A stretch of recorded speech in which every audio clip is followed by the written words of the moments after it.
मेरा नाम अरविंद देशमुख है। मैं महाराष्ट्र के एक छोटे से गांव से हूं। एक ऐसा गांव जो कभी अपनी हरियाली और शांति के लिए जाना जाता था। लोग कहते हैं कि उस गांव के किनारे खड़ी वो पुरानी देशमुख हवेली अब श्रापित है। वहां किसी भूत का साया है, लेकिन वो हवेली मेरी है। हाँ दोस्तों, वो देशमुख हवेली मेरी ही है और आज भी मैं उसी हवेली में रहता हूं। चलो, मैं आपको अपनी ये कहानी शुरुआत से बताता हूं। मेरा जन्म इसी देशमुख हवेली में हुआ था। मेरा पूरा बचपन इसी हवेली में मेरे पूरे परिवार के साथ गुजरा। मेरे पिता गोविंद देशमुख उस समय गांव के सबसे इज्जतदार जमींदारों में से एक थे। लगभग 10 एकड़ उपजाऊ जमीन, 2 कुएं, कुछ पुराने गहने और ये विशाल हवेली सब उनकी मेहनत की निशानी थी। लोग उन्हें सरपंच साहब कहते थे। 2 बार उन्होंने गांव की पंचायत संभाली थी। गांव के लोग उनकी बहुत इज्जत करते थे। हम 2 भाई थे, मैं यानी अरविंद और मेरा बड़ा भाई रमेश। मां हमें हमेशा समझाती, एक पेड़ के 2 तने हो तुम दोनों, कभी अलग मत होना। लेकिन वक्त की हवा बहुत चालाक होती है। धीरे धीरे सब बदल गया। मेरी मां को कैंसर था और वो समय से पहले ही चली गई। फिर पिताजी ने हमें बड़े लाड़ प्यार से पाला।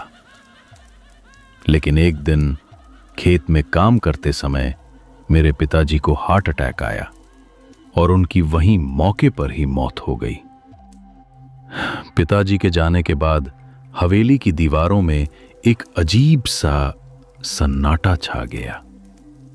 हम दोनों भाई उस बड़ी सी हवेली में अकेले पड़ चुके थे।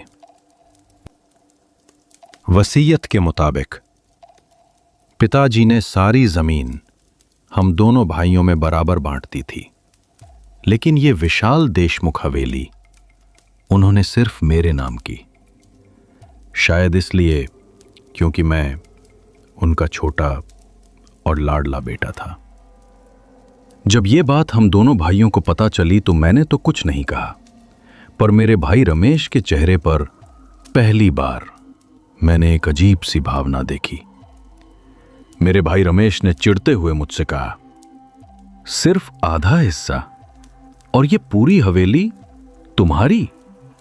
मैं तो बड़ा भाई हूं ना, मुझे ज्यादा संपत्ति मिलनी चाहिए। तभी मैंने उसे शांत करवाते हुए कहा, बाबा ने जैसा बांटा वही ठीक है रमेश भाई। लेकिन शायद मेहनत का सुकून और लालच का स्वाद कभी एक जैसा नहीं होता। उस दिन रमेश के अंदर जो जलन का बीज बोया गया वो धीरे धीरे जहर बनने लगा। अब हम बड़े हो चुके थे, शादी भी हो चुकी थी। मेरी पत्नी माधवी सीधी सादी, धार्मिक और बहुत धैर्यवान औरत थी। हमारे 2 बच्चे थे, सूरज और आर्या। वहीं रमेश की पत्नी लीना कुछ अलग स्वभाव की थी। शहरों की चमक, महंगे कपड़े, सोने के जेवर और दिखावा उसे बेहद पसंद था। वो रमेश को बार बार कहती, तुम्हारे हिस्से ज्यादा जमीन होनी चाहिए, ये हवेली हमारी होनी चाहिए। और रमेश धीरे धीरे अपने हिस्से को छोटा समझने लगा। इस हवेली को पाने की इच्छा उसके भीतर और ज्यादा पनपने लगी। एक रात जब मैं खेत से लौट रहा था तो मैंने देखा रमेश गांव के बाहर वाले रास्ते पर तेजी से जा रहा था। उसके हाथ में एक लाल कपड़ा और एक पोटली थी। मैंने उसे पीछे से आवाज दी, रमेश, इतनी रात गए कहां जा रहा है? वो पल भर रुका, धीरे से मुड़कर मेरी तरफ देखा। उसकी आंखों में कुछ था, जैसे कोई रहस्य, कोई डर, या शायद कोई पक्का इरादा। कुछ जरूरी काम है अरविंद, सुबह बताऊंगा। इतना कहकर रमेश उस अंधेरे में कहीं गुम हो गया। मुझे लगा शायद किसी जमीन के सौदे के लिए जा रहा होगा, इसलिए मैंने भी उससे ज्यादा कुछ नहीं पूछा। लेकिन अगले दिन वो घर ही नहीं लौटा, और यहीं से हमारी कहानी ने एक ऐसा मोड़ लिया जो हमारी कल्पना से भी बहुत परे था। हम पूरे 2 दिनों तक रमेश का इंतजार करते रहे, लेकिन वो वापस नहीं लौटा। मेरी पत्नी माधवी बार बार मुझसे पूछती, रमेश भाई ठीक तो होंगे ना, कहीं कुछ हो तो नहीं गया उनको?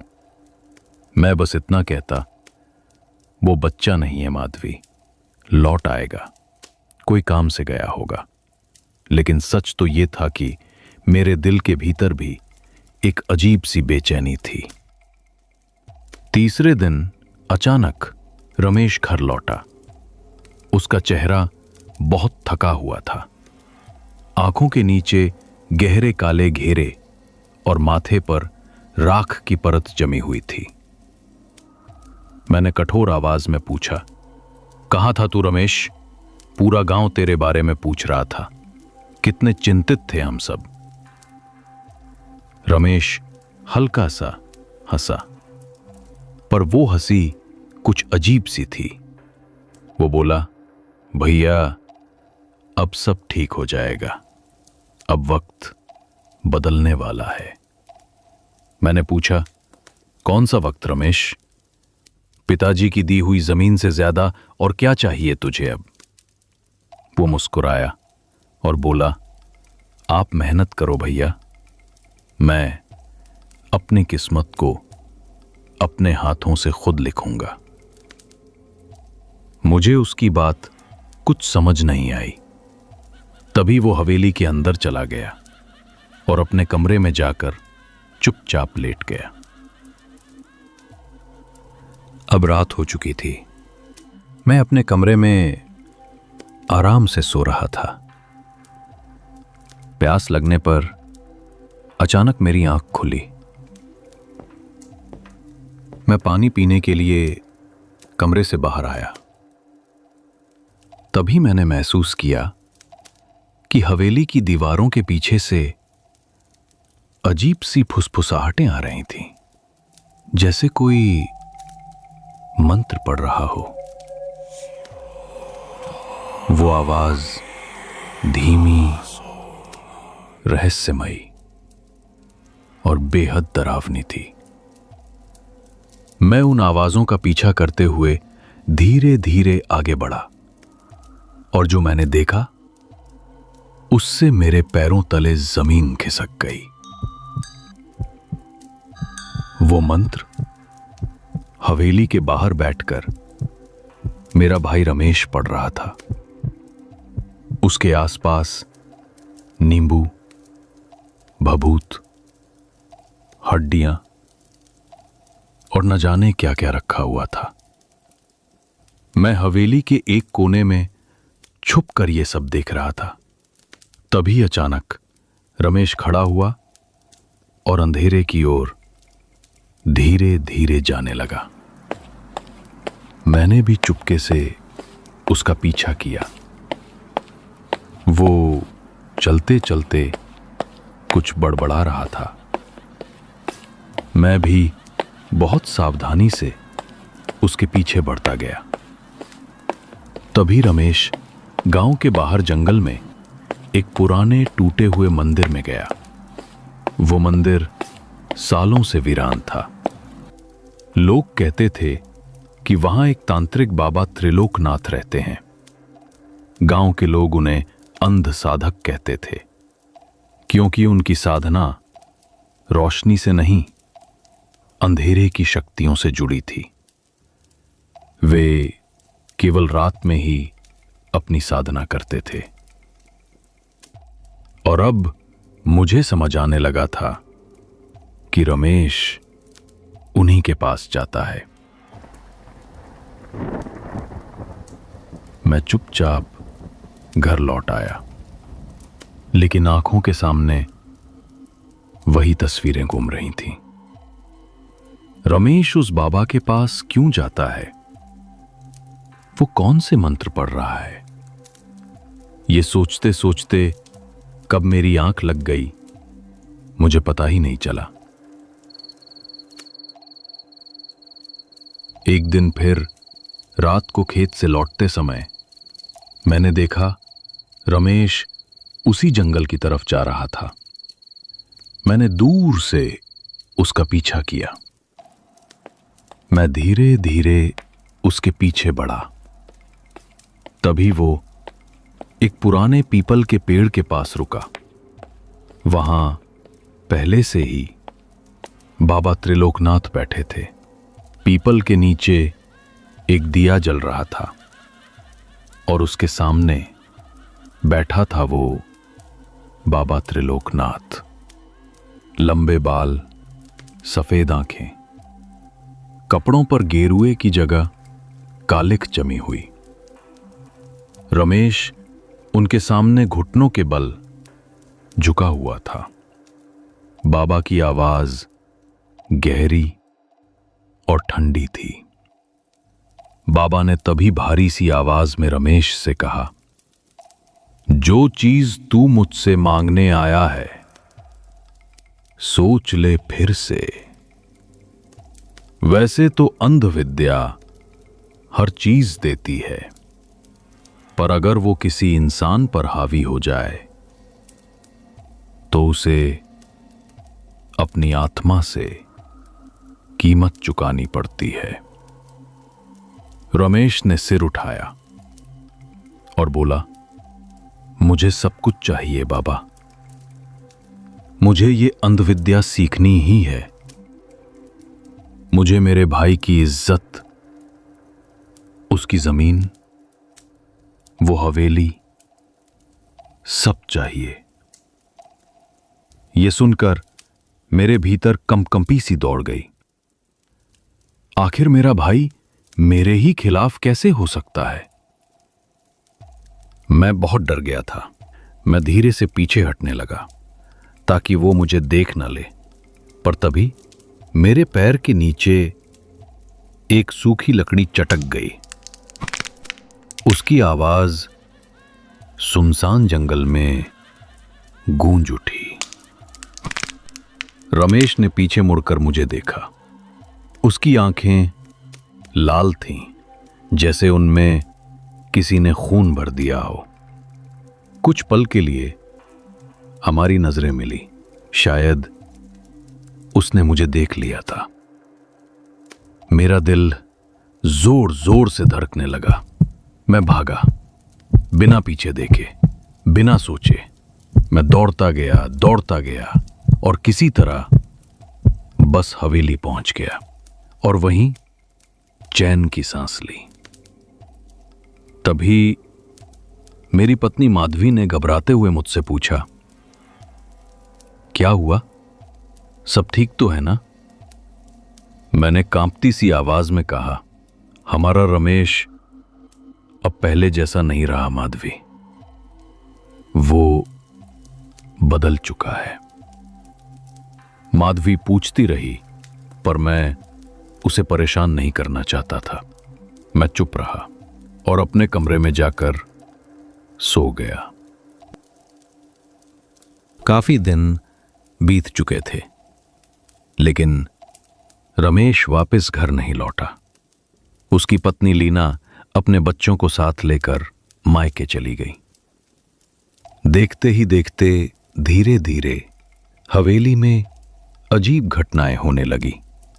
कभी रात में दीवारों पर हल्की हल्की परछाइयां घूमती, तो कभी आंगन में जले हुए दिए अपने आप बुझ जाते।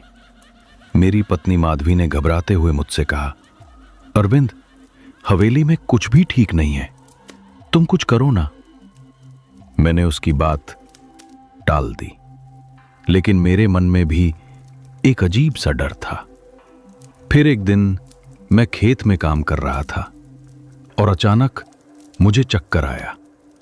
मेरी आंखों के सामने सब धुंधला सा पड़ गया और मुझे लगा जैसे किसी ने मेरे कान में फुसफुसाया, अब तेरी बारी है।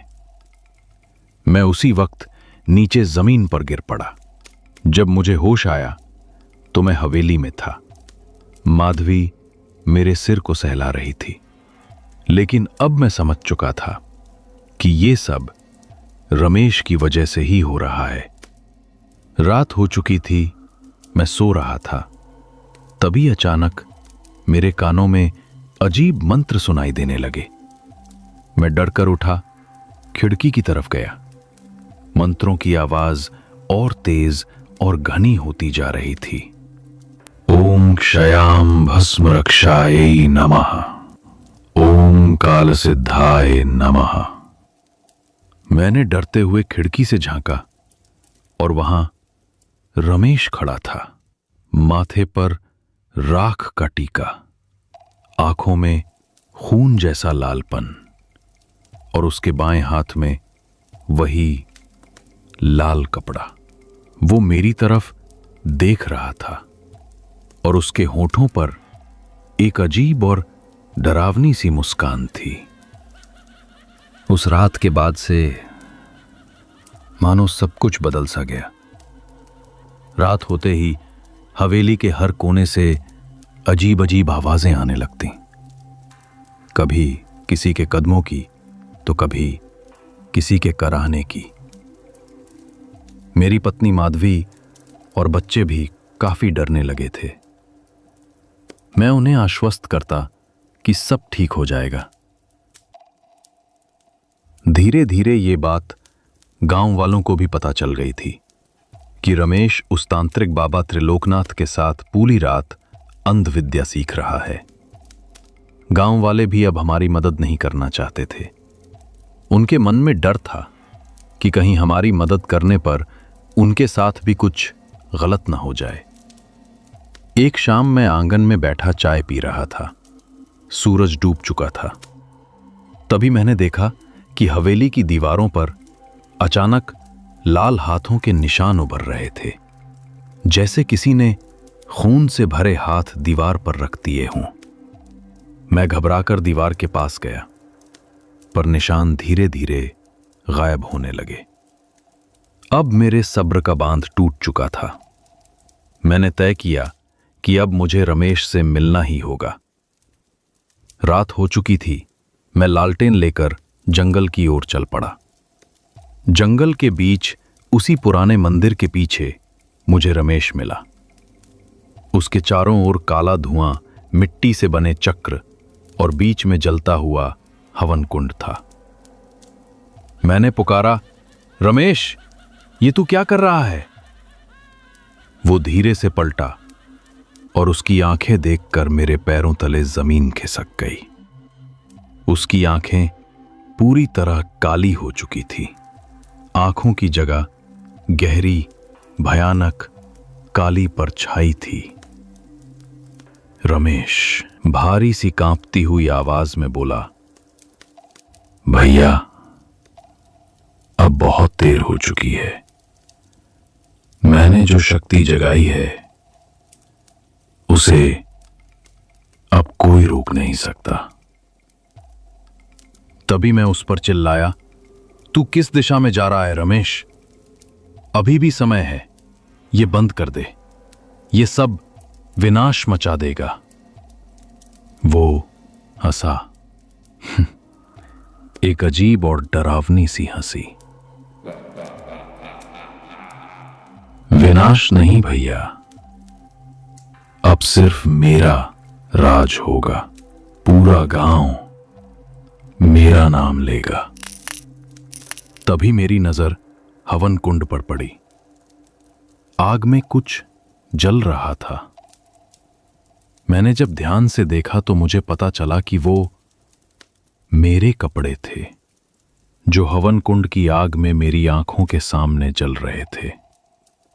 वही कपड़े जिन्हें मैं कई दिनों से ढूंढ रहा था।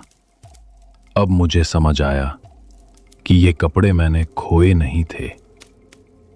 रमेश उन्हें अंधविद्या में मेरे खिलाफ इस्तेमाल कर रहा था। मैंने उसे समझाने की कोशिश की, कहा कि चल मेरे साथ, घर चल, लेकिन रमेश मेरी एक भी बात नहीं सुन रहा था। उसकी आंखें, उसकी आवाज, उसके चेहरे की हर हरकत चीख चीख कर कह रही थी कि वो अब रमेश नहीं रहा। घर लौटकर मैं पूरी रात सो नहीं पाया। अगले दिन अचानक मेरी तबीयत और बिगड़ गई। कभी कभी बिना किसी कारण मुझे तेज बुखार चढ़ जाता और कभी मेरे शरीर पर नीले निशान उभर आते। माधवी रोती रहती, बार बार मुझसे कहती, ये सब क्या हो रहा है हमारे साथ? क्या ये कोई काला जादू है अरविंद? हमें इस हवेली को छोड़कर चले जाना चाहिए। मैंने माधवी से रोते हुए कहा, मैं कहां जाऊं? ये हवेली मेरे पिताजी की है, ये मेरा सब कुछ है। मैं इसे छोड़कर भाग नहीं सकता और ना ही मैं इस हवेली को किसी गलत इंसान को दे सकता हूं। ये मेरे पिताजी की जिंदगी भर की मेहनत की कमाई है।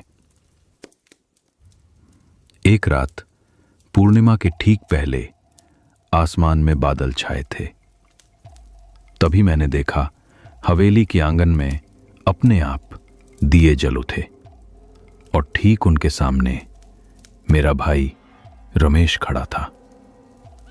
वो धीरे धीरे मेरी तरफ बढ़ा और बोला, कल पूर्णिमा की रात है और वो तुम्हारी आखिरी रात होगी भैया। बस कुछ देर और फिर सब कुछ मेरा होगा। मैं कुछ बोल पाता उससे पहले ही वो धुएं के झोंके में गायब हो गया। मैं डर से कांप रहा था। तभी अचानक हवेली के सारे कमरों के दरवाजे अपने आप बंद होने लगे। दीवारें हिलने लगीं, छत से धूल झड़ने लगी और कमरे के कोने से एक काली आकृति निकली, लंबी, धुंधली और डरावने चेहरे वाली। वो धीरे धीरे मेरी ओर बढ़ रही थी। जैसे जैसे वो करीब आती, उसका रूप और भयानक होता जा रहा था। उस आकृति ने अपना बदबूदार मुंह खोला और बोली, रमेश, अब सिर्फ एक शरीर है। उसकी आत्मा मेरे कब्जे में है और जल्द ही तू भी मेरे पास होगा। ये सुनकर मेरी सांसें तेज हो गईं।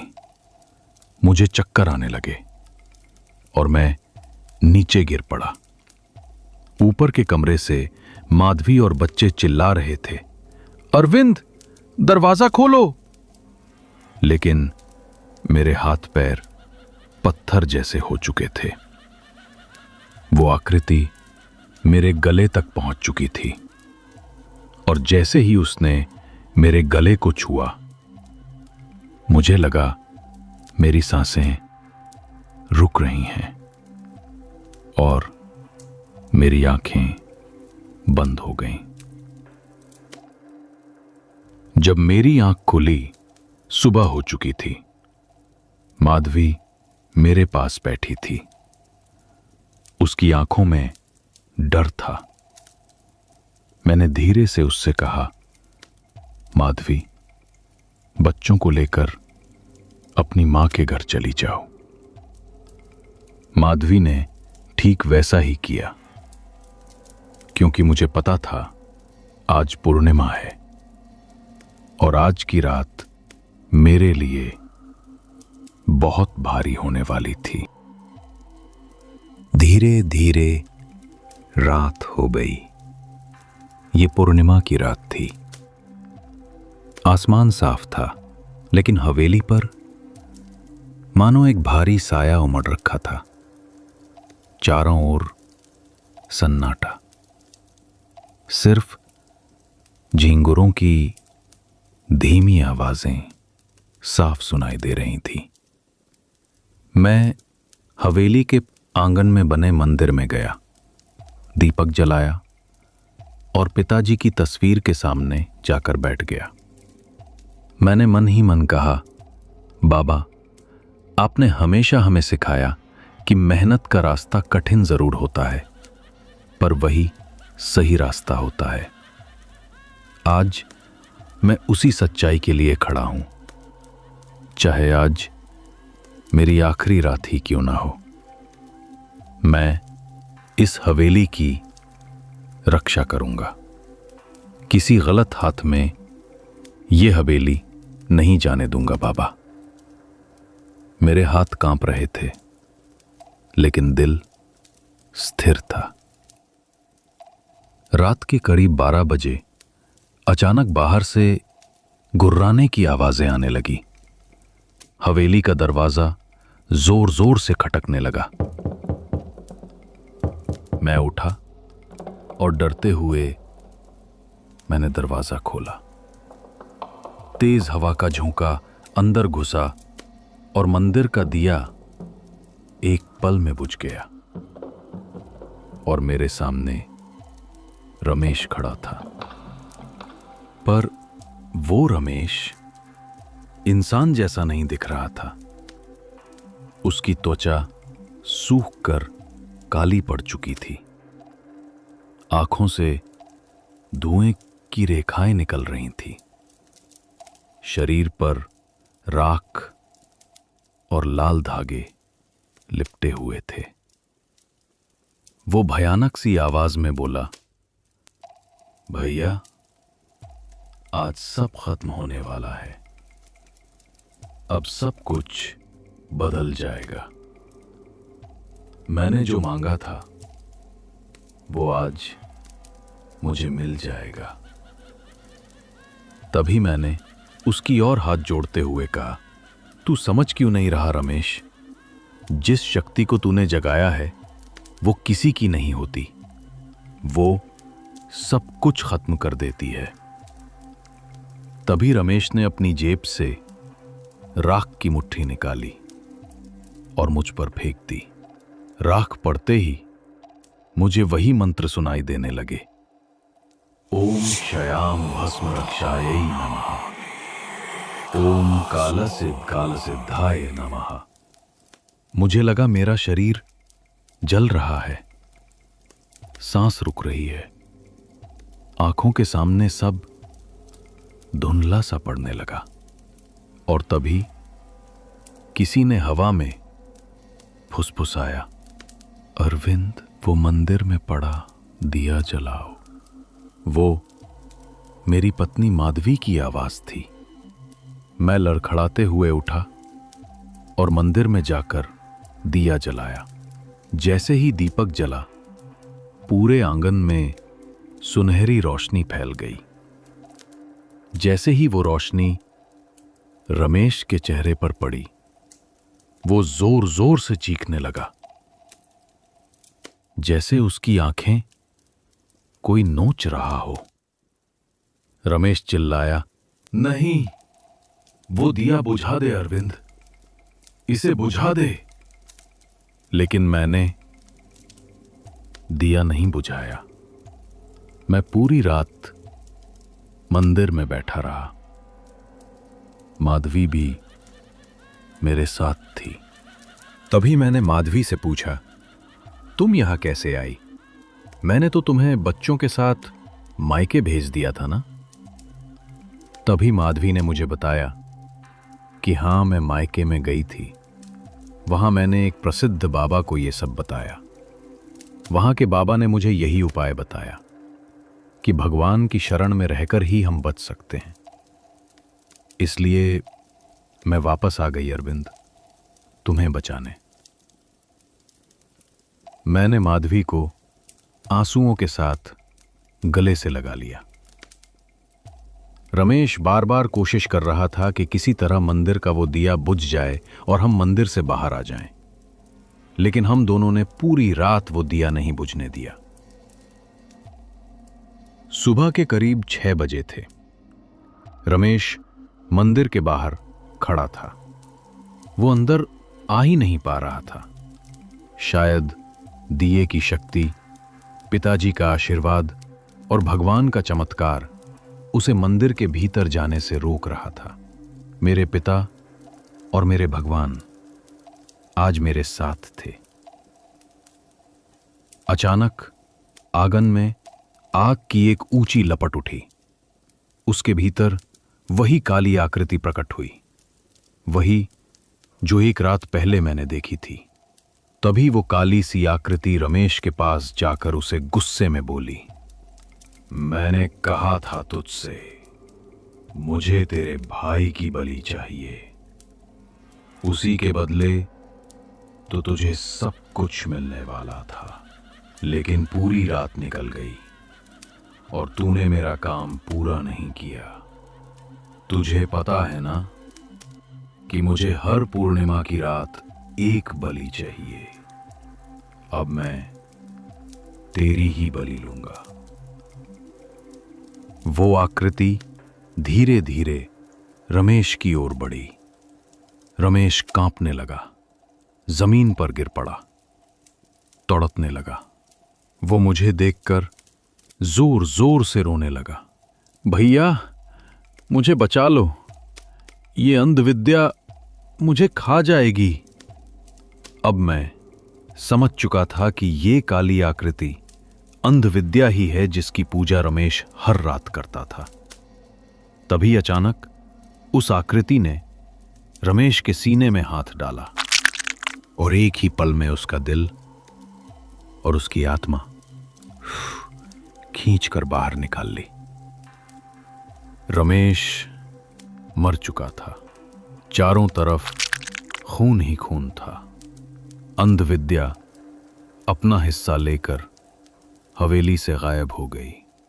लालच और पागलपन ने उस दिन सब खत्म कर दिया। अब कई साल बीत गए हैं। मैं बूढ़ा हो चुका हूं।